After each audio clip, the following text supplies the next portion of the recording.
عسلامة، مرحبا بكم في فيديو جديد.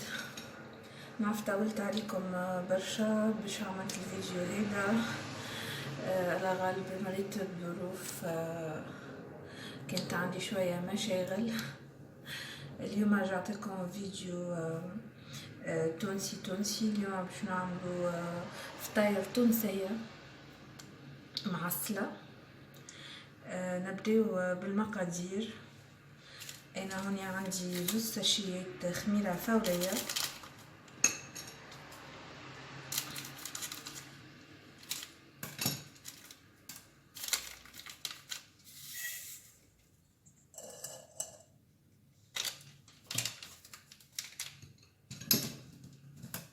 باش نكمل عليهم. هذا 2 ساشيات خميرة فورية، باش نكمل عليهم غرفة صغيرة، مغرفة صغيرة ونص ملح،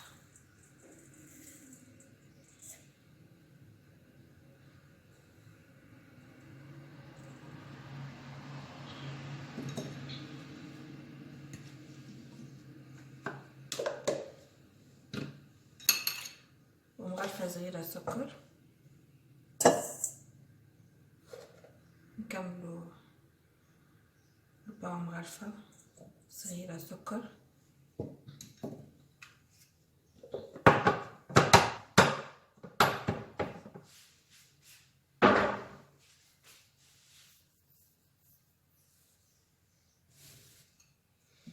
هوني باش ناخذ عندي ماء دافي، باش نصبوا على الخميرة والسكر والملح.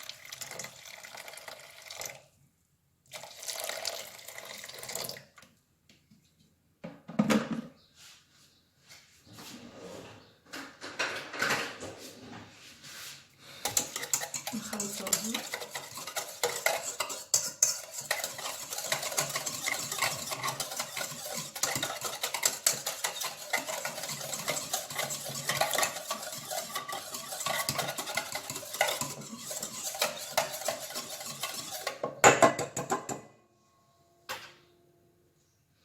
هوني باش ناخذ تقريبا عندي طل فرينة،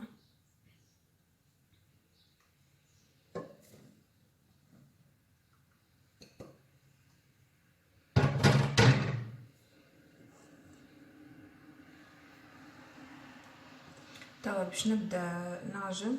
انا هوني عندي لاباري تاع العجنين، اللي ما عندوش لاباري يخدم بيدو بشويه بشويه.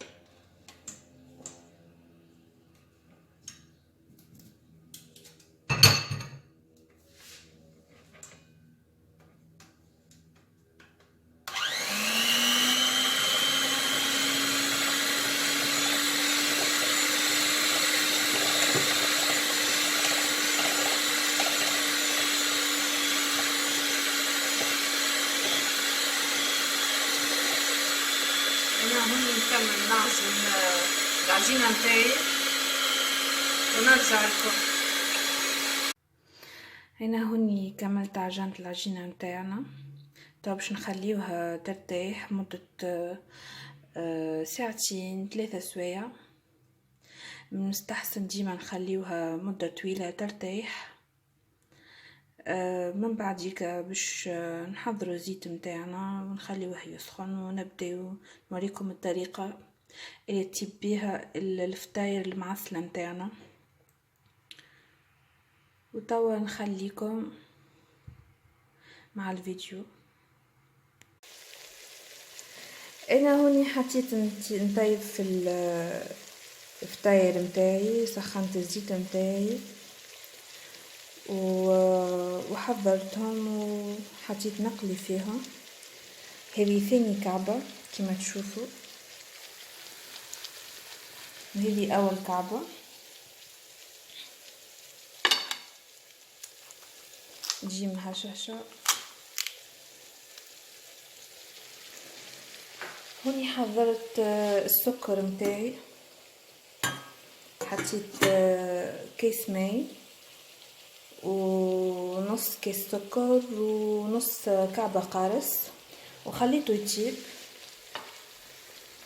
باش نوريكم الكعبة الثالثة كيفاش نحضروها.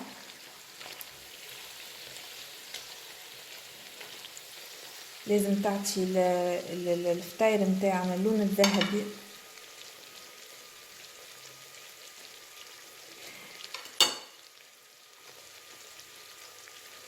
كي نجيو نحطوها في القلاية نقبوها شوية شوية باش يدخل الزيت وتطيب من داخل.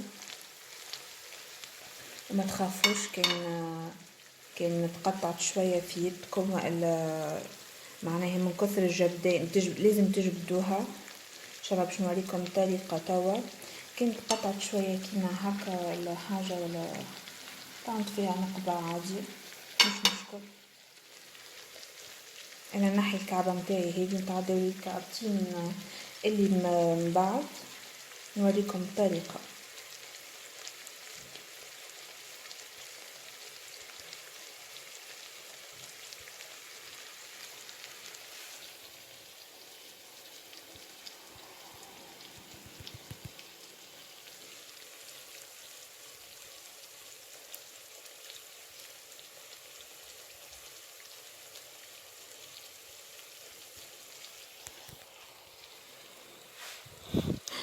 الفيديو انا هوني باش ناخذ كعبة العجينة نتاعي. من بعد ما نبل يدي شوية بالماء باش هكاكا ما تلصقليش.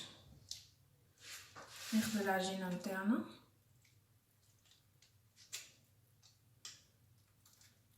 الطريقة هذه نستويوها. طبعا نبداو نحلو فيها.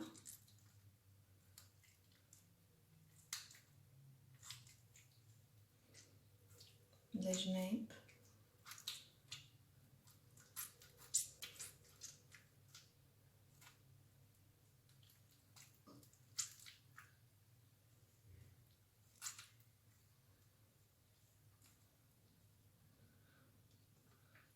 توا باش نحطها في القلاية.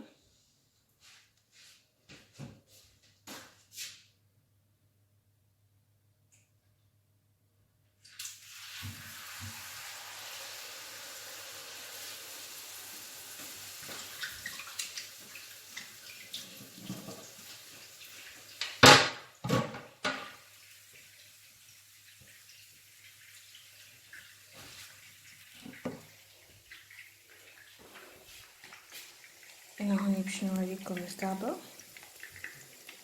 كما قلنا باش تجيب لي من وسط لازم ننقبها.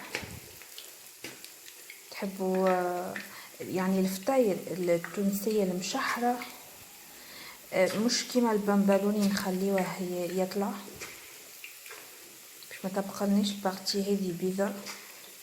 لازمها نعملوها بالفرشيطة هكا باش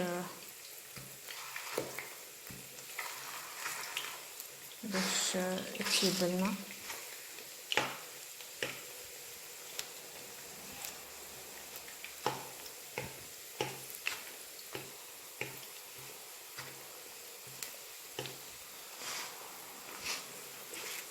طريقتها ياسر سهلة ما تاخذش برشا وقت.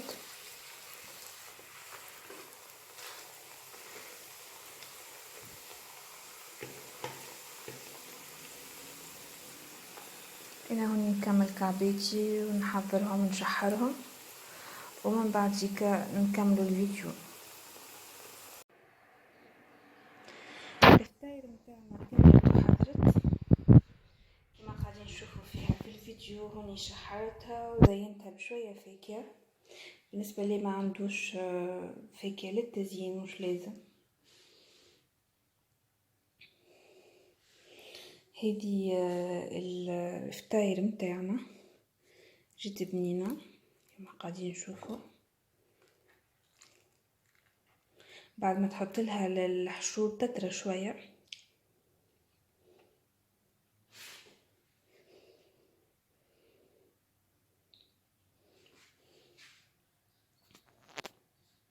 ان شاء الله يكون فيديو اليوم عجبكم، وان شاء الله جربوها بطريقة ياسر بنينة وياسر سهلة. هذه الفطاير التونسية المشحرة.